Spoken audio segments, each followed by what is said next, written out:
Hey, Salvador Briggman here. Welcome back to the Crowdfunding Demystified YouTube channel. And today we're talking about some of the simple and easy ways to engage your crowd and get people talking. And really about engagement is all about, I think, creating that relationship and forming that relationship. Anyway, we're talking about all of that today on the Crowdfunding Demystified YouTube channel. We're talking about everything Kickstarter, Indiegogo, and we're getting right into it.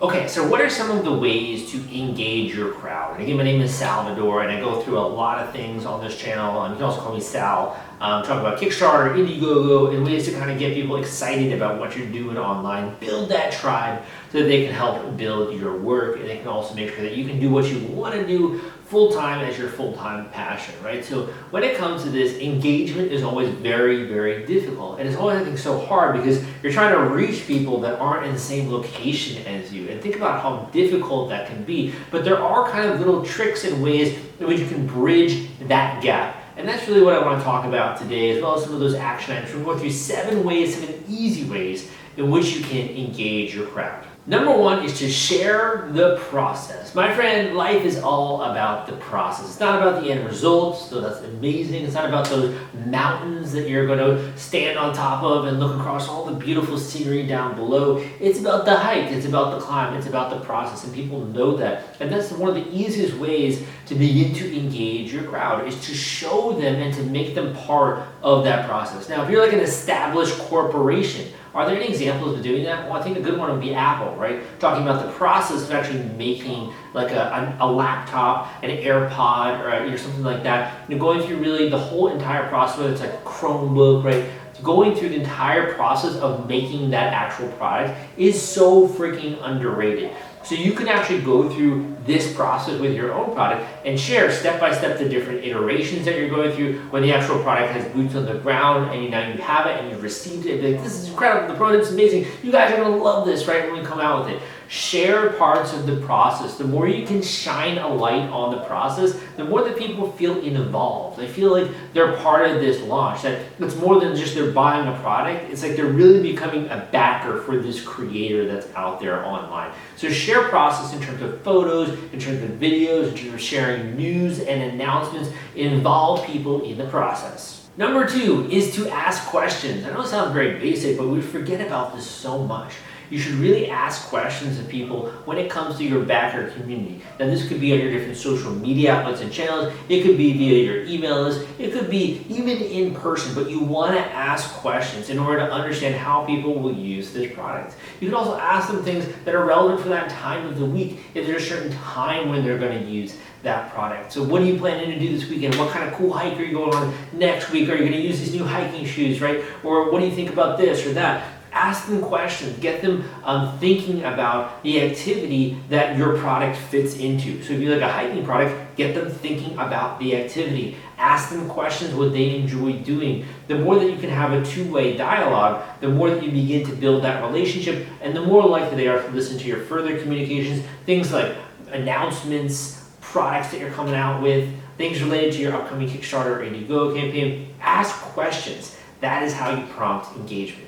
Number 3 is to create contests, okay? So by contests, I mean things like getting people involved, getting people active, getting people to participate in your community. So I don't really like giveaways, just like a random group of people being like, we're giving away something for free. I'm not a big fan of that. It hasn't worked in the previous examples or in other projects that I've been a part of. It hasn't really worked very well. But when it comes to like your own community, who you already know are excited about your product, or you know that they are buyers, that is a great place to then do contests and engage people and to get people excited about this whole process and this coming to light with a new product that's going to come out on Kickstarter or Indiegogo. So that could also be as well if you want to do contests when you are live. So there are different tools out there that you can use when you're live on Kickstarter as well that I talk about in my book, The Kickstarter Launch Formula, available on Audible. You can go to crowdcrux.com/Kickstarter audio. You can download the audiobook there. But there's so many different techniques and tools that you can use to involve people, and it could be beyond just engaging your community. It could also be when you're live on the actual platform. Number 4 is to invite involvement. Now, what do I mean by invite involvement? I mean, if you are trying to come out with something new, you could just be like, we're doing this and this is how it's going to be, right? Or you could actually ask people like, hey, do you prefer this color or that color? What do you think about this or that? Or if you were to pick one, would it be this? We're doing a poll here. What do you guys think about this? And then actually demonstrate that you are listening to those people. This is so freaking powerful, because when people realize that you are listening to what they're saying, and that's actually guiding the decision of choices with the product or the future, it makes them feel heard. It makes them feel a sense of ownership with the campaign and the project, and it feels like they're a part of a community that's actually doing something, and that they can interact and they can have the creator respond to them. So invite people to be heard. Invite people's feedback. Ask them questions. You like this or that? What do you guys think about this? We're considering this. What are your inputs on this? And allow this to be like, oh yeah, so we did this poll the other week and it came out with this. We decided to go move forward with this, right? The more that you can also tie your decisions to things that happened in the past, people feel like they're on your team. It's fun, it's exciting. They feel like they're all part of this one big community, and it's a great way to encourage involvement. Kind of on that same note, if you guys have any questions or have any things that you recommend making a video on for this YouTube channel, leave a comment down below. Would love to hear from you. Give me a thumbs up as well if you like this video. It would be amazing to get a little bit of interaction there going. Also, it gives me just ideas of stuff that I can create in the future. Number 5 is to add personality. You know that this is a big part, obviously, of my own brand, my personal brand, but also when it comes to e-commerce products, it comes to Kickstarter, Indiegogo, it is so important to add personality into your brand. Now, when we think of a lot of people come from like corporate background, right? Or very kind of like old school business style thinking, where it's like, just treat the customer like a customer. Take away and strip away all of the personality in your communications, make it about the sale, sound professional, sound like this big faceless corporation that no one really cares about, right? However, that doesn't resonate so well, particularly when it comes to social media nowadays, when it comes to all these barrage of emails you're getting in your inbox and everything that's commanding your attention. Personality cuts through all of that, my friend, because personality is an individual. So you coming off when it comes to personality using emojis, just your flavor and way of talking and speaking and writing social media posts, all that kind of stuff makes an impact and makes a difference. It makes people feel like they know who you are, right? You're getting to know me as you're watching my videos, the way that I talk, the things that I get excited about, just my facial expression.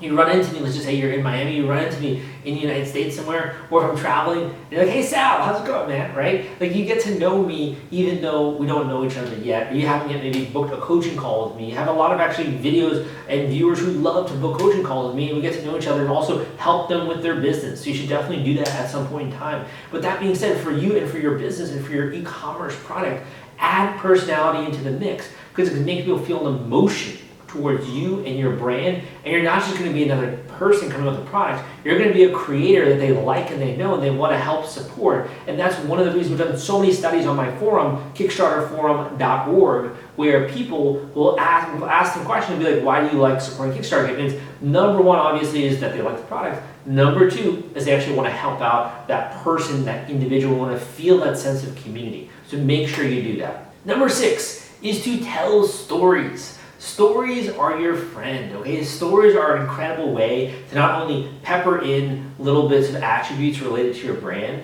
but they're also a killer way to get attention, to make people feel things, and to kind of develop a little relationship with someone else. When you tell someone a story, it's almost as though they are living that exact experience that you're saying. Like you can't, this is insane. You could say something like, when I was first getting started with this product, I had this problem, I had that problem, and I felt like this, and I tried this other thing, it didn't work, so I decided to make my own product, and I tried this out, and lo and behold, I showed it to some of my friends, and they loved it, and it's like, if you can tell a story with ups and downs, with something you're trying to do, with obstacles in your path, with you surmounting those obstacles, maybe you growing throughout the process and learning to discover things, it's exciting, it's interesting. And maybe there are stakes as well, where like, if you never were able to do this, then just really bad products would end up existing in the marketplace and no one would ever get this problem solved. Or you would never be able to help people in the way that you want. Think about the stories that you're telling via your social media, your Instagram,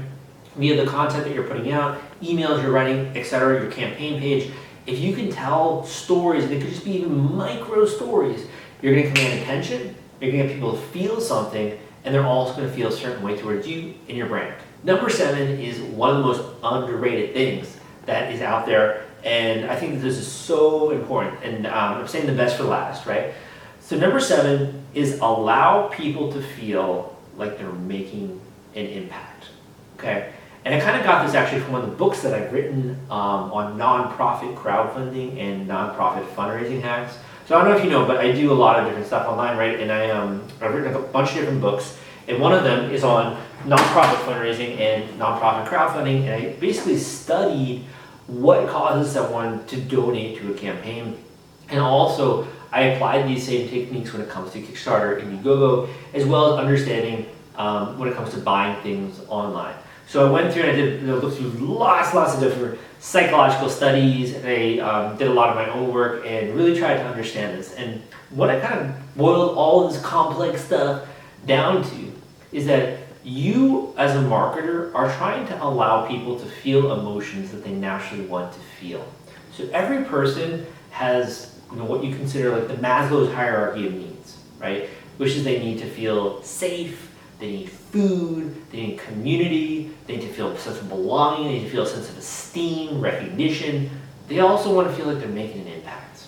You know what I mean? They want to feel like they're doing something with their life. And when you can allow someone to meet many of these feelings with your campaign and with what you're doing, it makes someone just want to be around you. It makes someone just want to be a part of what you're doing. And it makes someone a raving fan because they're meeting all of these needs through this vehicle that you have created, which is exciting, which is super cool. So the way that we do this is by reminding people of that. It's not enough just for you to know it in your head intellectually. You gotta communicate about this. So what could that look like tangibly? That could be, for example, tangibly saying, guys, this is amazing. We were able to hit our goal in the first day. This is going to enable us to do this, this, and this, and this. And this is directly because of your support. Thank you so much. Make sure you spread the word because you're going to allow us to do this, this, and this. Tie the actions that people are taking or whatever it is. Your feedback allowed us to get crystal clarity on deciding to go forward with this product line. So we're going to go with colors blue and red. And that's so much thanks to your support and your direct feedback. We really appreciate it. If you tie the decisions you're making about the product, what you're doing with the campaign, and just in general the whole process to what people are in your community are enabling you to do, or based on their feedback or their input or their actions themselves, that makes them feel as though they are making an impact. And that's one of the main reasons that people back and support crowdfunding campaigns. So I'm not talking about doing this in a duplicitous way by any means. I'm just saying that is true. They are helping you get a project funded. They are helping you get products out there. So tell them. Let them feel that appreciation. Let them feel as though they're part of this cool thing. You're kind of just being willing to allow someone to feel good being a part of the process and being thankful that they are your backer, being thankful that they are buying this product and they're allowing you to make this cool new thing into the world, which might change the world. Let them know that, tell them that, and it will allow them to feel like they've never felt in a really long time and to feel like they're making an impact with what it is that they're doing. Want to take all the stress out of fulfilling your Kickstarter rewards? Fulfillrite is the turnkey solution that puts product delivery on autopilot. The Top Campaigns uses trusted high-tech provider to store, package, and ship their products. Focus on growing your business. Leave shipping to the experts. Don't wait. Get a custom quote from Fulfillrite today. Link in the description. So I cover this obviously a lot on this channel, and I got a great option for you when it comes to doing coaching calls with me. You can always book a one-on-one coaching call, though they are getting pretty busy nowadays. I also do another thing called a mastermind community where I put on weekly workshops, live workshops, sharing things I don't share anywhere else when it comes to tactics and techniques that work to get funding, as well as when it comes to e-commerce. We call this the Smash Your Kickstarter Goal community, right? So you can go to my link, crowdcrux.com/mastermind to join that, crowdcrux.com/mastermind. You can learn more about that there. But one of the last things I'll leave with you is if you're just kind of getting your appetite wet, probably one of the best things to do is just join my newsletter. I put out tons of weekly advice and tips with my newsletter for free for you. You can go to crowdcrux.com/newsletter. That's crowdcrux.com/newsletter, crowdcrux.com/newsletter. Go there and you can join a weekly killer crowdfunding tips newsletter from Sal. Hope you enjoyed this video. Give me a thumbs up if you did.